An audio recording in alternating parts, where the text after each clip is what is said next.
Hello, my friend, and welcome to the Freedom Show. This is the daily show featuring 10-minute practical, usable advice from amazing lifestyle entrepreneurs, because it's not just about the money, it's about freedom. I am Ryan Lee, your coach, your host, your teacher, your mentor, and the founder, of course, of Freedom.com, the leading online education platform for freedom-minded people just like you. And if you want to get your very special gift, it's a special gift. Just text the word freedom, that's FREEDYM, to the number 33444. Again, that's 33444, and just text freedom, FREEDYM, for a very special gift. Now today, we've got someone special on my hot seat. A guy I've known for years, one of my good friends, Mr. Nick Ortner, is a New York Times best-selling author, and he's one of the founders and creators of the Tapping Solution World Summit. The website is thetappingsolution.com. They were essentially the innovators of these world online summits. So we are going to dive in today. As you know, we do no fluff. We don't talk for hours and hours about Nick's story and his favorite books. We dive right in. And I should just call you, hello, Mr. New York Times bestselling author Nick Ortner. Are you there? I am here, Ryan. I love you. I love the energy. You always bring it, and I love the no fluff. Like, let's not waste anyone's time. I'm all into that. So let's go. No fluff. We'll start off with 3 seconds of fluff. Congratulations, you just had your first baby. I did. That's fluff. Yeah, but it's cute. And her name is June, and she's gorgeous. And she's 4 weeks old, and I walk around with her in my stand-up treadmill desk all day long in the Snuggly. So talk about lifestyle, which is amazing. I know, and that's what that's the reason why I brought up, like, the fact that you're able to work from home. You run this multi-million-dollar business and doing something you love while you're holding your baby in the little Snuggie thing, where I love. And amazing. Yeah, it is amazing. So now let's talk summits. Everyone is doing summits, Nick. I think there's a World Summit on World Summits. I mean, they're all over the place. Take me back. Let's not take back. I don't want to talk about stories. Yeah. What's the secret sauce? Why are you guys so successful with summits, and what are people doing wrong? Yeah, great question. You know, people have been asking me for advice on them for so long, and I've been loath to share it because people don't seem to take it and do a good job with it, and then there's more summits that aren't done right. But so I'm going to give this advice, and you got to listen if you want to do the summits. And you say successful, just to lay it out really quickly. I mean, we've done multi-million-dollar summits. Our biggest one was $2.3 million in sales. And I'm not saying that to brag. I'm saying it so you know, look, these are real numbers. We've had hundreds of thousands of people go to them. We've done 7 in a row. We just finished our 7th annual Tapping World Summit. And obviously there's a lot of factors, but the biggest one, what I tell people all the time, and they ignore it because people just nod their head and go, yeah. It's the content. You've got to nail the content. I mean, think about the format of these summits. You get to listen to everything for free, and then you get to decide if you want to buy it. Right. So beyond any program that you have, like if you're selling a program for $100 and you don't let people listen to it, you know, maybe you have little excerpts or, you know, you have a sales page on it, well, they buy it and they don't get to listen to the whole thing. So to me, the bar's even lower on that. They already bought it. With this thing, they can listen in. And not only do they listen in and potentially buy it, if you're trying to make it work financially, they listen in and form an opinion that will last virtually forever about you, about your brand, about what you're doing in the world. So I just go crazy. I mean, I see these summits, and I'm excited about the topic, and I'm like, hey, great, cool. They niche down, which I think is always important on summits, like talk about something specific, fix a problem. I'll log in. I'll even buy them just for, you know, time's sake, and I'll put on my iPod, I'll start listening, and I'll just be screaming at the iPod because there's no content. You know, right? It's what the opposite of this podcast is. The first 20 minutes is chatting about the person's life, you know? Right. So it'll be one about health, and it'll be like, so tell me, John, when did you first realize that you wanted to look into natural health? You know, Susie, it was 1984, and that was really... And I'm just flipping out, I know, you know? I know.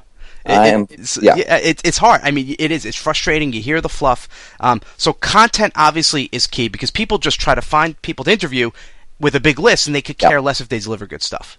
That's it. I mean, we are now I think we have an advantage in that since we are market leaders on the summit, since the people who are being interviewed, we've now established that they're going to get exposure and that a lot of people are going to listen and a lot of people want to be on our summit. So we have the advantage of saying, you better work for this. I mean, we have people prepare outlines beforehand, and it's like, what? An outline? Yeah, let's figure out what we're going to talk about. Like, you wouldn't get up on stage without any preparation whatsoever. And that's what we're doing with these calls. It's like, and here's the other distinction too. A lot of people are looking at these as radio interviews. They're not radio interviews because guess what? Radio is free. I would even say that they need to be a notch above podcasts. Like, you and I didn't prepare much for this. We went into it. It's like you're delivering free content, the value. People are listening in the car. You're not selling anything. It's like there's a little lower bar. Radio interviews, podcasts. My belief should be that the summits should be really high up there. Like, hey, people are buying this. This is a potential product. We have to really raise the bar on what we're going to cover content-wise, and people just aren't doing that. Yeah, no, I agree. Now, someone you obviously have the advantage. You guys are market leaders now. You've been doing this for 7-8 years in a row. Someone starting out, they're following the Nick Ortner model. Hey, I am only going to do great stuff. People have outlines, top-notch stuff, no fluff. What's the one big thing that, besides content, that they have to do to grow these? Well, man, there's so many different elements. I mean, it's okay. Right? Let me throw one topic, Yeah. and we'll do speed on this. Affiliates. How do you recruit affiliates if you don't have a track record? Yeah. Well, listen, it's tough, right? It's tough. Here's what it is. You've got to prove to affiliates that what you're covering, this goes right back to content, that the experience you're giving users is above and beyond. Above and beyond. Like, I listened to one a couple of weeks ago. It was like an essential oils summit. And I love essential oils. I think they're the coolest things. Like, they're powerful. They relax me. I was like, let me learn more about essential oils.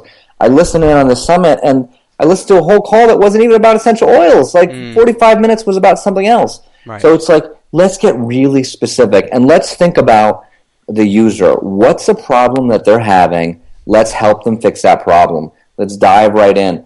I think positioning yourself to these speakers and saying, look, you probably get invited to summits every single day, right? I do. I get invited to one a day minimum. So you're getting invited every day. This is what we're doing different. We're doing no fluff. We're focusing on content. We have X, X, and X in terms of a marketing plan. We have X, X, and X in terms of how great we're going to make you look. One of the things that I have experienced being on the other end of a summit, when I say no to 99% of them. When I say yes, for example, there's a summit called Recovery 2.0. It's my friend Tommy Rosen. It's about addiction. And he's such a great interviewer, and we have such a great time. He pulls out such great content from me that when it's time to promote, I promote it because I'm happy with what I shared there. Right? It's a very good point. I mean, I was just interviewed in a podcast. It was the best podcast I've ever done with my friend Kevin Rogers, and I'm like, Kev, let me know when this goes live. I'm going to promote it. Boom, right? Versus, exactly. There was no financial incentive. Yep. You're it's funny. I didn't even think of it, but you're absolutely right. And so few people put the time into that. They talk about, well, you'll get this commission, and they start hyping up this BS. I think that's why you guys are so successful. Now, in terms of, let's talk another quick thing. Yeah. Pricing. I've seen them from $50 to $200 with, online versus, upsell to CDs. Give me your 1-minute version of just your philosophy of pricing. Yeah, we've done, from the start, we've done 97 digital, 197 hard copy. We've done very little testing. We probably should have done some more. We're considering 127 for digital, only because we've been doing the same thing. This is going to be our 8th one, and we've never raised the price on it. Physical is a lot of work. There's no doubt about it, right? There's just so much more that has to happen. We still get a tremendous number of physical orders. I know there's a shift happening. I can see why people would say, let me just do digital for peace of mind and sanity. We've been doing it long enough that if we only went digital, we'd have a lot of people who'd be upset because they love. We have a great workbook. We have a 200-page workbook. We put a lot of effort into it. They love flipping through that. So there's a lot of value in that. I think every demographic is different. We have an older demographic. We have more of a female demographic. If you're in the IM space, physical product might be a little old school. The biggest thing, and this applies to anything, right? Your pricing should just be such a tremendous value that it's a no-brainer decision. What we put in the summits, $97 is kind of a joke for what people get. in terms of how it's going to change their life. So you've got to have that value proposition. Yeah, and what I want to do, and you're the first person I've asked, I definitely want to have you back on again in the future, because then what I'd like to do is talk a little more about what you do once you have the people in. Yeah. And the other thing, and let me know if you agree with this or not, at the beginning, the first summit you run might not make very much money. You might only sell a handful, but isn't it also about developing relationships with the speakers and delivering great value and content and kind of building some momentum for future summits? 100%. Building on your success. I mean, you could in theory say, all right, I'm going to go out to these 20 speakers. Let's say they're all great. They all agreed to interviews, but nobody wants to promote it because that's just the way it goes now, right? A lot of people will say, well, I'll do the interview, but I can't promote it. Okay, so do that the first time. Mm-hmm. Give them a great experience with you. Like we just talked about 2 minutes ago, they might promote it because they love the interview and they saw that they look great, you did your homework, they like everything you did. Do that first, get that on your belt, and then move on to the next one. And the important thing you said, and I'll kind of leave it with your advice on this. I get emails all the time. I don't get one a day. I probably get one every other day. Someone wanting to interview me for a summit. Yep. And the first question we ask is, am I required to promote this? And absolutely. You'd be shocked at how many people say yes. It's their first summit, and they're saying, hey, Ryan, I want to interview you, and now you have to promote it to your list. Like, are you insane? Yeah. And we just say no automatically. It's just not going to happen anymore. Yeah. I mean, 10 years ago, it was like, of course. It's just a requirement. If you don't have that track record, you can't do it. So right. Focus on the content, focus on your interviewing skills, focus on really thinking about the user and their experience. And at the end of the day, great content wins out. There's no getting around it. Yep. You and I are marketers, and we're good at what we do, and we focus on marketing, we talk about it, and we know that that's all important. But if you give me a choice, if you say you can either do great content or great marketing, you can't do both, I'll do great content all day. I love it. It's also better long term. Exactly. Exactly. Amazing.